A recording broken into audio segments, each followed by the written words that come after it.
The substance of the universe is obedient and compliant, and the reason which governs it has in itself no cause for doing evil, for it has no malice, nor does it do evil to anything, nor is anything harmed by it.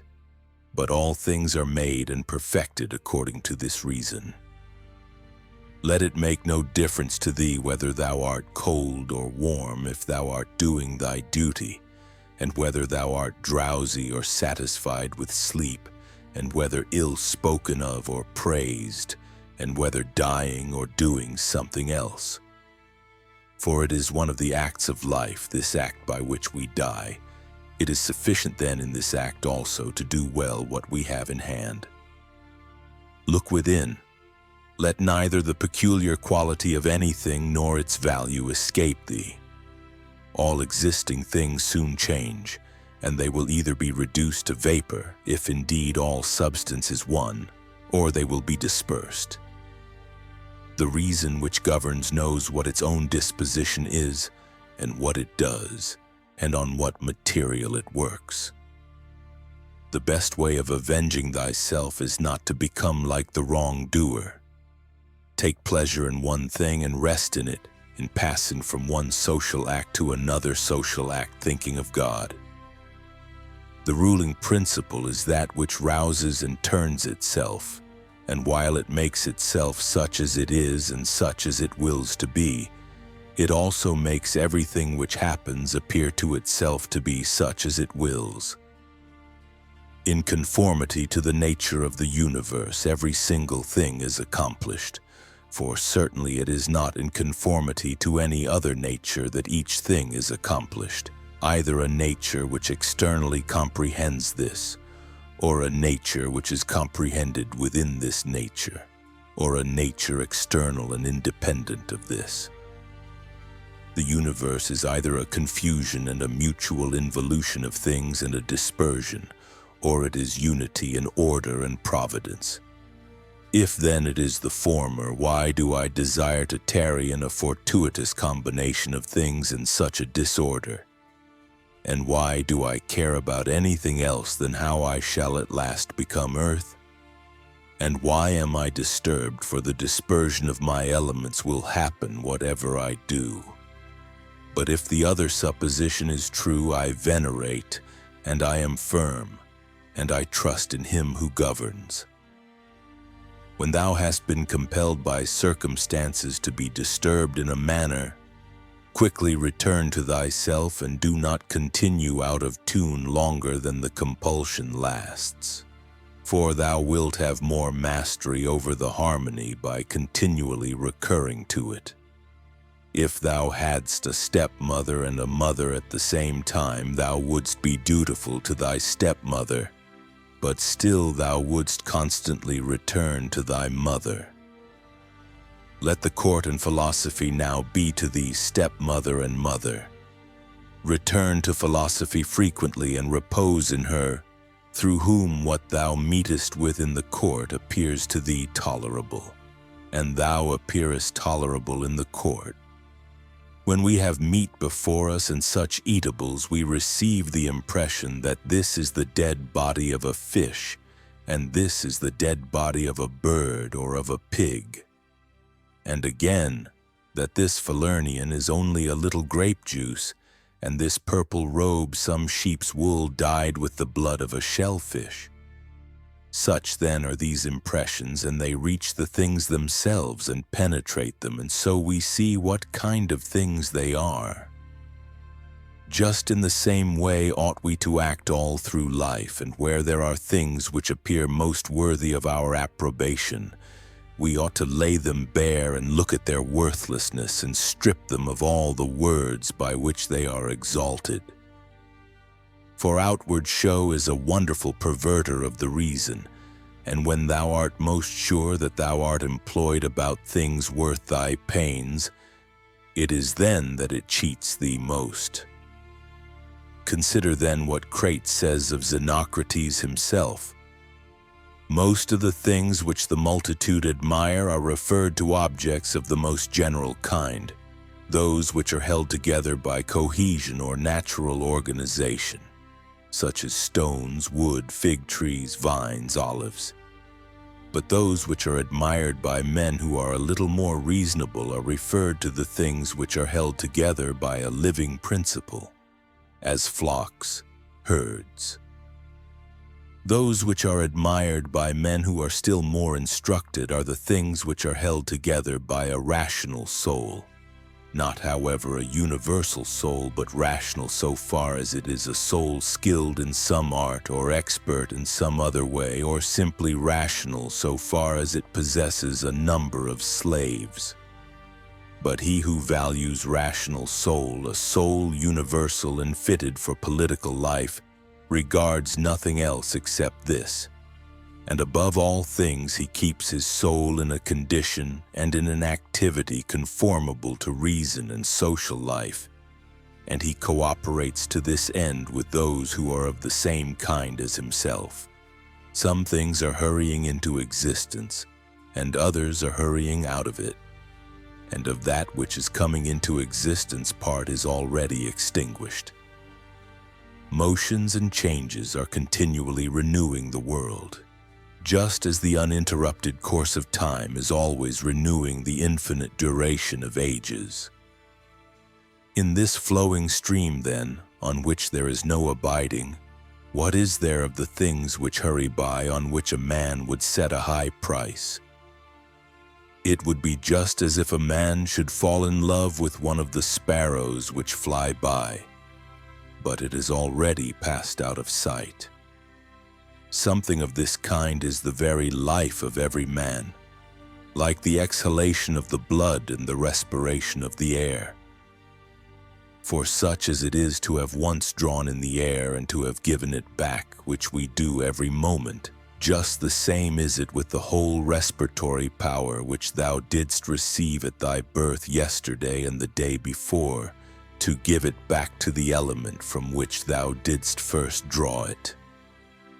Neither is transpiration, as in plants, a thing to be valued, nor respiration, as in domesticated animals and wild beasts, nor the receiving of impressions by the appearances of things, nor being moved by desires as puppets by strings, nor assembling in herds, nor being nourished by food. For this is just like the act of separating and parting with the useless part of our food. What then is worth being valued, to be received with clapping of hands? Number. Neither must we value the clapping of tongues, for the praise which comes from the many is a clapping of tongues. Suppose then that thou hast given up this worthless thing called fame. What remains that is worth valuing? This, in my opinion, to move thyself and to restrain thyself in conformity to thy proper constitution, to which end both all employments and arts lead. For every art aims at this, that the thing which has been made should be adapted to the work for which it has been made. And both the vine planter who looks after the vine and the horsebreaker and he who trains the dog seek this end. But the education and the teaching of youth aim at something. In this, then, is the value of the education and the teaching. And if this is well, thou wilt not seek anything else. Wilt thou not cease to value many other things too? Then thou wilt be neither free nor sufficient for thy own happiness, nor without passion.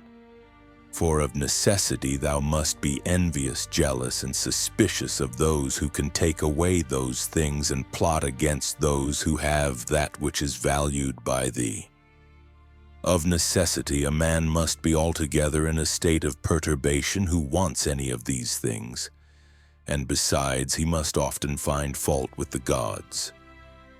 But to reverence and honor thy own mind will make thee content with thyself, and in harmony with society, and in agreement with the gods, that is, praising all that they give and have ordered. Above, below, all around are the movements of the elements. But the motion of virtue is in none of these. It is something more divine, and advancing by a way hardly observed, it goes happily on its road. How strangely men act! They will not praise those who are living at the same time and living with themselves, but to be themselves praised by posterity, by those whom they have never seen or ever will see. This they set much value on. But this is very much the same as if thou shouldst be grieved because those who have lived before thee did not praise thee. If a thing is difficult to be accomplished by thyself, do not think that it is impossible for man. But if anything is possible for man and conformable to his nature, think that this can be attained by thyself too. In the gymnastic exercises, suppose that a man has torn thee with his nails and by dashing against thy head has inflicted a wound. Well, we neither show any signs of vexation, nor are we offended, nor do we suspect him afterwards as a treacherous fellow. And yet we are on our guard against him, not however as an enemy, nor yet with suspicion, but we quietly get out of his way. Something like this let thy behavior be in all the other parts of life. Let us overlook many things in those who are like antagonists in the gymnasium. For it is in our power, as I said, to get out of the way and to have no suspicion nor hatred. If any man is able to convince me and show me that I do not think or act right, I will gladly change. For I seek the truth by which no man was ever injured. But he is injured who abides in his error and ignorance. I do my duty. Other things trouble me not, for they are either things without life, or things without reason, or things that have rambled and know not the way. As to the animals which have no reason, and generally all things and objects, do thou, since thou hast reason and they have none, make use of them with a generous and liberal spirit. But towards human beings, as they have reason, behave in a social spirit. And on all occasions call on the gods, and do not perplex thyself about the length of time in which thou shalt do this. For even 3 hours so spent are sufficient.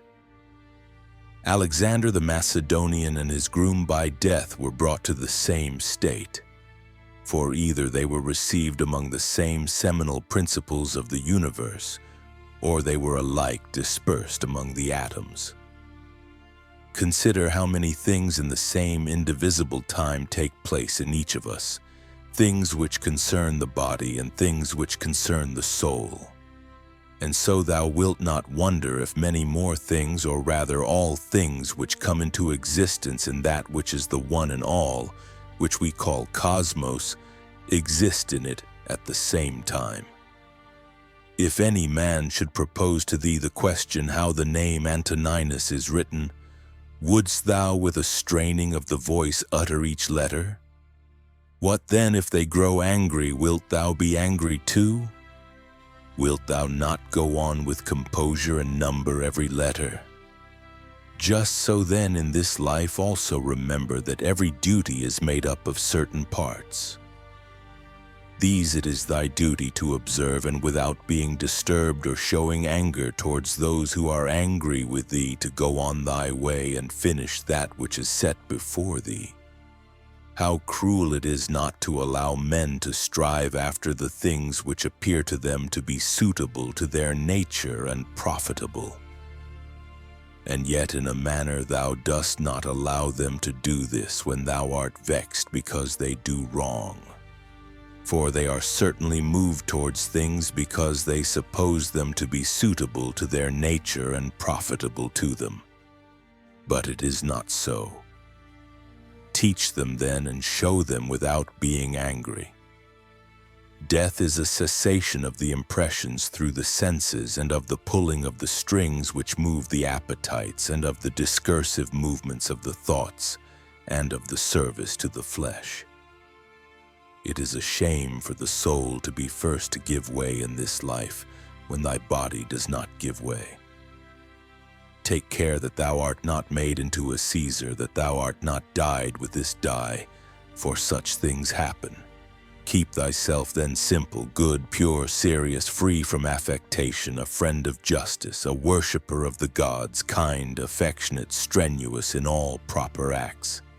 Strive to continue to be such as philosophy wished to make thee. Reverence the gods and help men. Short is life. There is only one fruit of this terrene life, a pious disposition and social acts. Do everything as a disciple of Antoninus.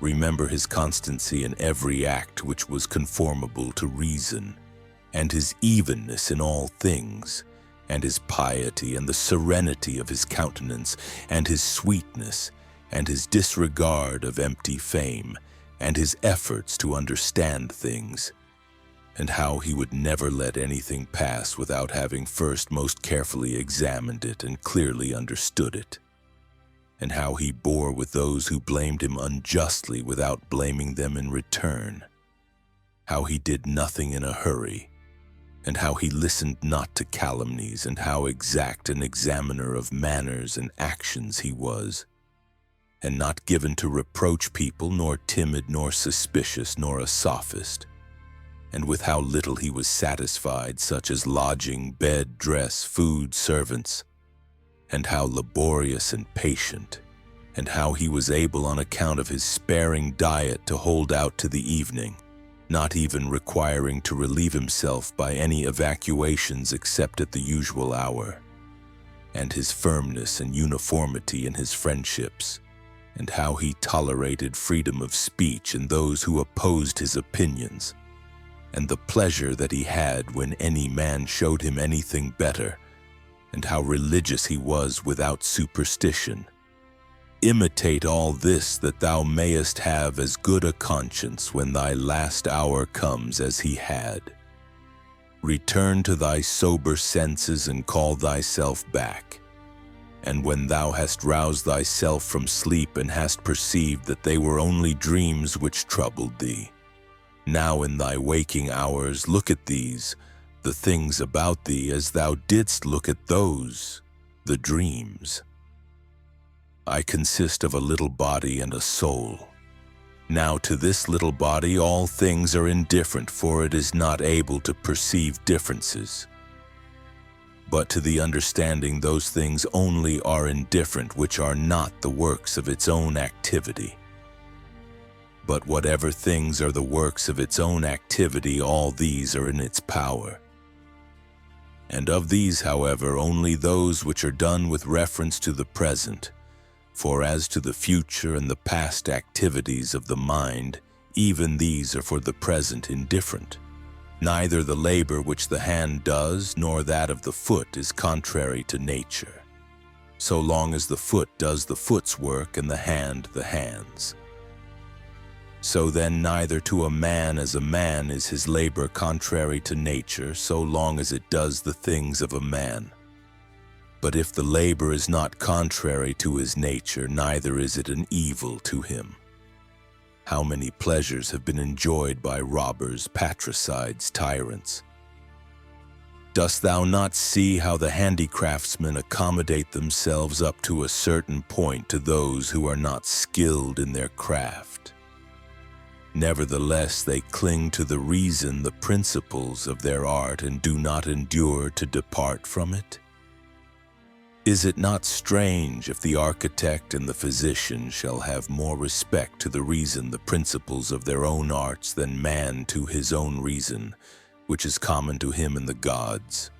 Asia, Europe are corners of the universe, all the sea a drop in the universe, Athos a little clod of the universe. All the present time is a point in eternity. All things are little, changeable, perishable. All things come from thence, from that universal ruling power, either directly proceeding or by way of sequence. And accordingly the lion's gaping jaws, and that which is poisonous, and every harmful thing, as a thorn, as mud, are after products of the grand and beautiful. Do not then imagine that they are of another kind from that which thou dost venerate, but form a just opinion of the source of all. He who has seen present things has seen all, both everything which has taken place from all eternity and everything which will be for time without end. For all things are of one kin and of one form. Frequently consider the connection of all things in the universe and their relation to one another. For in a manner all things are implicated with one another, and all in this way are friendly to one another. For one thing comes in order after another, and this is by virtue of the active movement and mutual conspiration and the unity of the substance. Adapt thyself to the things with which thy lot has been cast, and the men among whom thou hast received thy portion, love them, but do it truly, sincerely. Every instrument, tool, vessel, if it does that for which it has been made, is well, and yet he who made it is not there.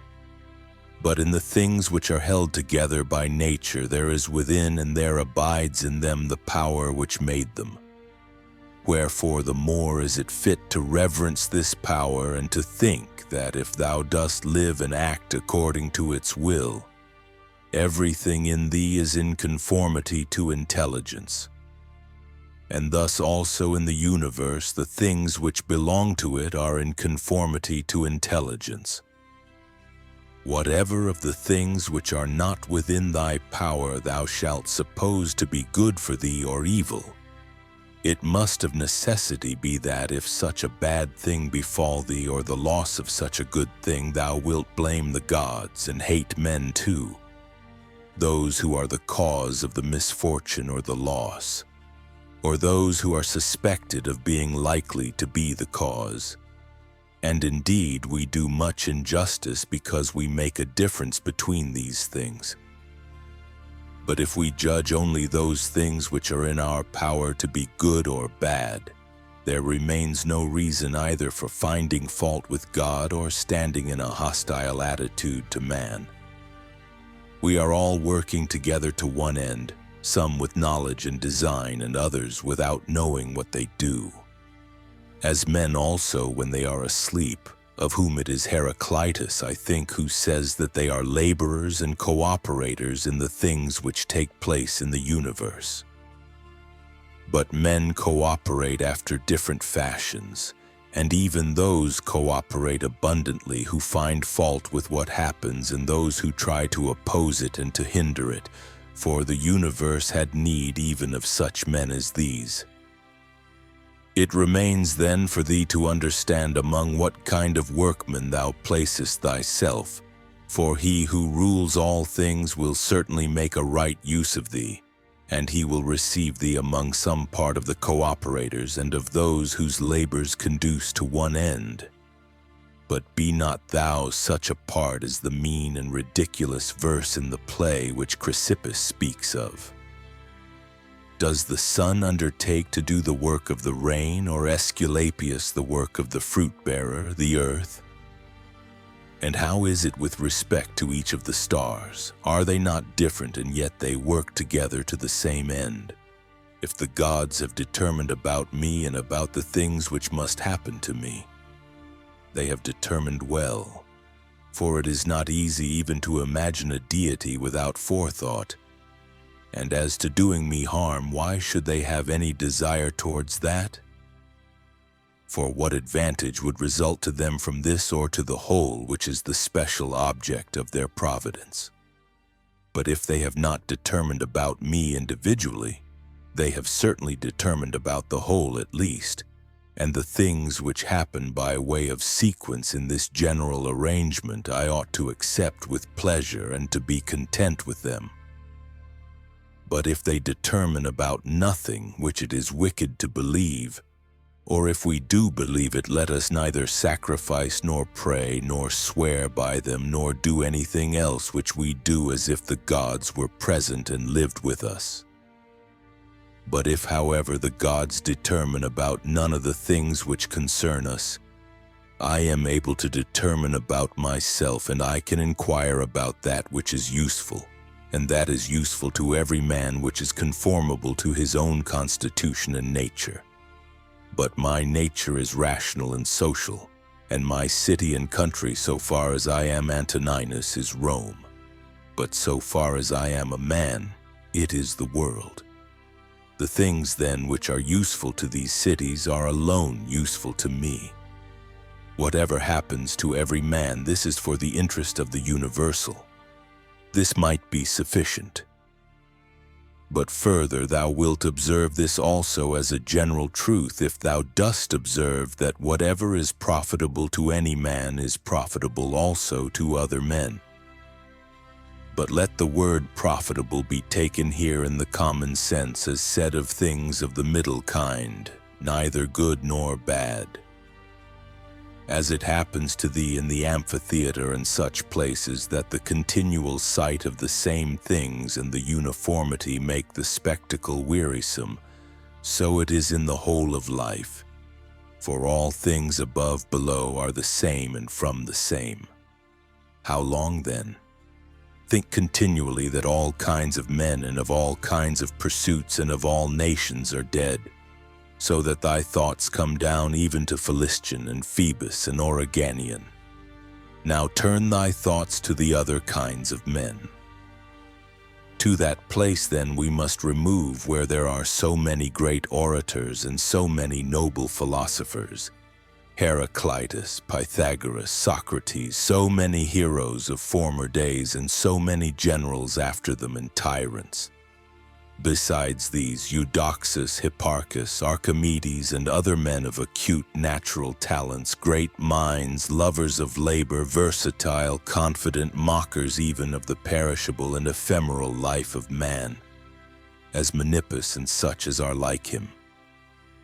As to all these, consider that they have long been in the dust. What harm then is this to them, and what to those whose names are altogether unknown? One thing here is worth a great deal, to pass thy life in truth and justice, with a benevolent disposition even to liars and unjust men. When thou wishest to delight thyself, think of the virtues of those who live with thee. For instance, the activity of one and the modesty of another and the liberality of a third, and some other good quality of a fourth. For nothing delights so much as the examples of the virtues when they are exhibited in the morals of those who live with us and present themselves in abundance as far as is possible. Wherefore we must keep them before us. Thou art not dissatisfied, I suppose, because thou weighest only so many litrae and not 300. Be not dissatisfied then that thou must live only so many years and not more. For as thou art satisfied with the amount of substance which has been assigned to thee, so be content with the time. Let us try to persuade the men, but act even against their will when the principles of justice lead that way. If, however, any man by using force stands in thy way, betake thyself to contentment and tranquility, and at the same time employ the hindrance towards the exercise of some other virtue. And remember that thy attempt was with a reservation, that thou didst not desire to do impossibilities. What then didst thou desire? Some such effort as this. But thou attainest thy object if the things to which thou wast moved are accomplished. He who loves fame considers another man's activity to be his own good, and he who loves pleasure his own sensations, but he who has understanding considers his own acts to be his own good. It is in our power to have no opinion about a thing, and not to be disturbed in our soul. For things themselves have no natural power to form our judgments. Accustom thyself to attend carefully to what is said by another, and as much as it is possible, be in the speaker's mind. That which is not good for the swarm, neither is it good for the bee. If sailors abused the helmsman or the sick the doctor, would they listen to anybody else? Or how could the helmsman secure the safety of those in the ship, or the doctor the health of those whom he attends? How many together with whom I came into the world are already gone out of it? To the jaundiced honey tastes bitter, and to those bitten by mad dogs water causes fear, and to little children the ball is a fine thing. Why then am I angry? Dost thou think that a false opinion has less power than the bile in the jaundiced or the poison in him who is bitten by a mad dog? No man will hinder thee from living according to the reason of thy own nature. Nothing will happen to thee contrary to the reason of the universal nature. What kind of people are those whom men wish to please, and for what objects and by what kind of acts? How soon will time cover all things, and how many it has covered already? Thank you for watching.